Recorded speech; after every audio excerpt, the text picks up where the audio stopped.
ठीक है बच्चों, नेक्स्ट हमने अगर इथाइन में HBr ऐड किया तो एक डबल बॉन्ड ब्रेक हो गया। ठीक है, और साथ में आपके पास इस H2C जहाँ पे हमारे पास Hc था, यहाँ पर एक और हाइड्रोजन अटैच हो गया, ये H2C बन गया। ठीक है, साथ में CH एज इट इज रहा और इसके साथ क्या अटैच हो गया, Br, क्योंकि आपके पास एक बॉन्ड ब्रेक हो गया, अब सिर्फ ये डबल बॉन्ड है। ठीक है, तो इसे हम कहेंगे विनाइल ब्रोमाइड। तो बेसिकली ये जो आपके पास चीज है CH2CH, इसे हम कहते हैं विनाइल। ठीक है, विनाइल भी कहेंगे, इसी को एक्राइल भी कहेंगे। ठीक है, अब ये जो विनाइल ब्रोमाइड है, अगेन हम इसके अंदर HBr ऐड करेंगे और अब हमारे पास यहाँ पर मार्कोनिकॉफ्स रूल अप्लाई होगा, यानी कि जो ऐसा कार्बन एटम जिसके पास हाइड्रोजन कम है उसकी तरफ हमारा नेगेटिव यानी कि ब्रोमीन जाएगा। ठीक है, तो अब देखें जिस साइड पे हमारे पास कार्बन एटम कम, हाइड्रोजन एटम्स कम थे जिस कार्बन के साथ, उस कार्बन के साथ हमारा ब्रोमीन नेक्स्ट अटैच होगा। ठीक है, दूसरे कार्बन के साथ एक मजीद हाइड्रोजन अटैच हो जाएगा, ये CH3 बन गया और हमारा डबल बॉन्ड ब्रेक हो जाएगा। एडिशन ऑफ वाटर पे आ जाते हैं। इथाइन के अंदर जब वाटर ऐड होगा तो ये विनाइल अल्कोहल बन जाएगी। अगेन मैं विनाइल का आपको आगे पहले बता चुकी हूँ कि क्या होता है। ठीक है, ये विनाइल अल्कोहल बन जाएगी।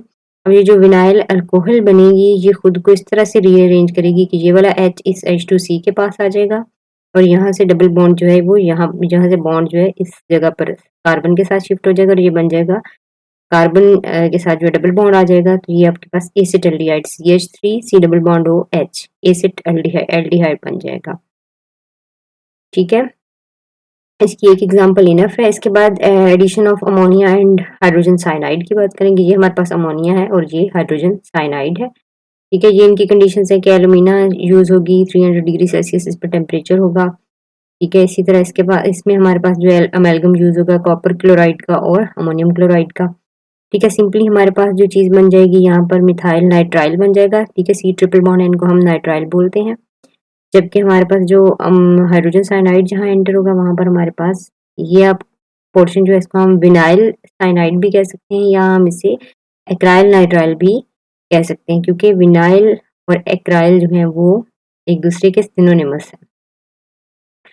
ठीक है, इसके बाद ऑक्सीडेशन की बात करेंगे। अगर इथाइन के अंदर वाटर ऐड करते हैं, ऑक्सीजन ऐड करते हैं इन द प्रेजेंस ऑफ KMnO4, ठीक है, तो आपके पास क्या होगा, दरमियान में आपके कार्बन एटम्स हैं, साथ में एक एक हाइड्रोजन अटैच और चारों तरफ आपके पास हाइड्रोक्सिल ग्रुप अटैच हो जाएगा। अब एक साइड से एक एक H रिमूव होगा और दूसरी साइड से OH, आपके पास दो वाटर मॉलिक्यूल रिमूव हो जाएंगे। ठीक है, और जो आपके ऑक्सीजन रिमेनिंग रह जाएंगे एक एक, उनके साथ डबल बॉन्ड एक एक बॉन्ड जो है वो शिफ्ट होगा और वो डबल बॉन्डेड बन जाएंगे। आपके पास HC double bond OC double bond OH, इसे हम कहते हैं ग्लाइऑक्सिल। ठीक है, जब एडजेसेंट दो कार्बन के ऊपर आपके पास ऑक्सीजन है डबल बॉन्डेड तो इसे हम कहेंगे ग्लाइऑक्सिल। अब जो ग्लाइऑक्सिल है इन the presence of nascent oxygen and KMnO4 ये अपने आप को रीअरेंज करेंगे और रीअरेंज करके ये आपके पास ऑक्सैलिक एसिड बना देंगे। ठीक है, इसके बाद आ जाती है कंबस्शन। ठीक है, कंबस्शन में सिंपली वही आपकी इथाइन जो है उसके साथ ऑक्सीजन जो है रिएक्ट करेगा, कार्बन डाइऑक्साइड बन जाएगी वाटर और हीट इवॉल्व होगी। ठीक है, इसके बाद आ जाता है पॉलीमराइजेशन। इसमें क्या होगा कि आपके दो इथाइन के मॉलिक्यूल आपस में रिएक्ट करेंगे in the presence of amalgam of copper chloride and ammonium chloride और ये आपके पास बन गया विनाइल एसिटाइलिन। ठीक है, अब जो विनाइल एसिटाइलिन है ये फर्दर एक और इथाइन मॉलिक्यूल के साथ रिएक्ट करेगा और आपके पास अब बन जाएगा डाई विनाइल, दोनों साइड पे विनाइल है और दरमियान में एसिटाइलिन, एसिटाइलिन मीन इथाइन।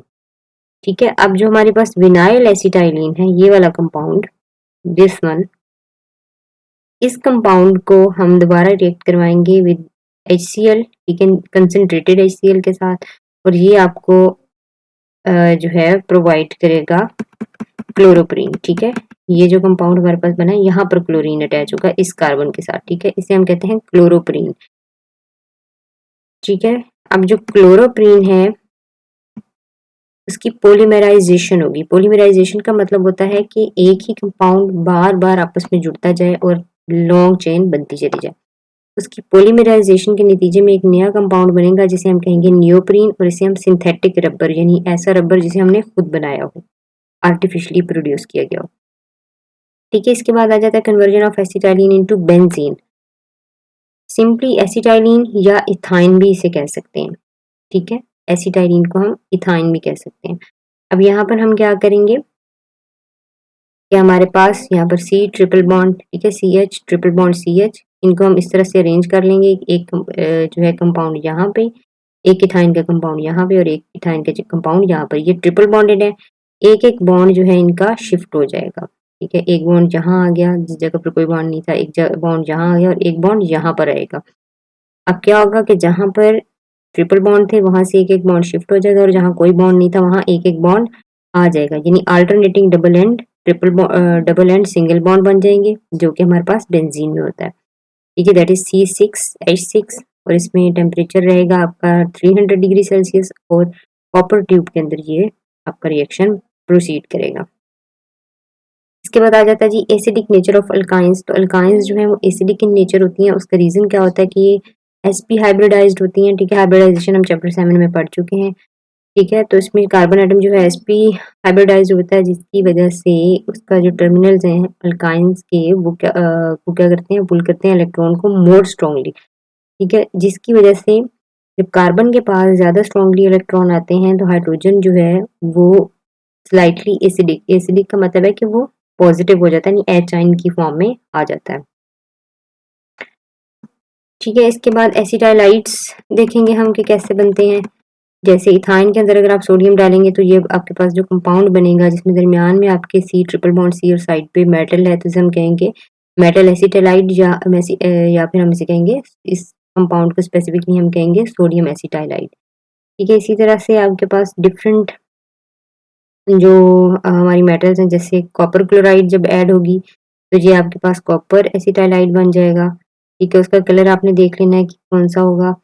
इसके बाद सिल्वर नाइट्रेट ऐड होगा तो सिल्वर एसिटाइलाइट बन जाएगा, ठीक है। Di silver acetylide and di copper acetylide, क्योंकि इसमें 2 कॉपर हैं, इसी तरह इसमें भी 2 सिल्वर हैं, ठीक है। जब ये आपके पास एसिटाइलाइट्स हैं, जैसे सिल्वर एसिटाइलाइट है, ये जब रिएक्ट करेंगे जैसे कि सल्फ्यूरिक एसिड के साथ या नाइट्रिक एसिड के साथ, DIL का मतलब है डाइल्यूटेड, ठीक है। इनके साथ जब रिएक्ट करेंगे तो एक तो इथाइन बन जाएगी और साथ में इनका सॉल्ट बन जाएगा,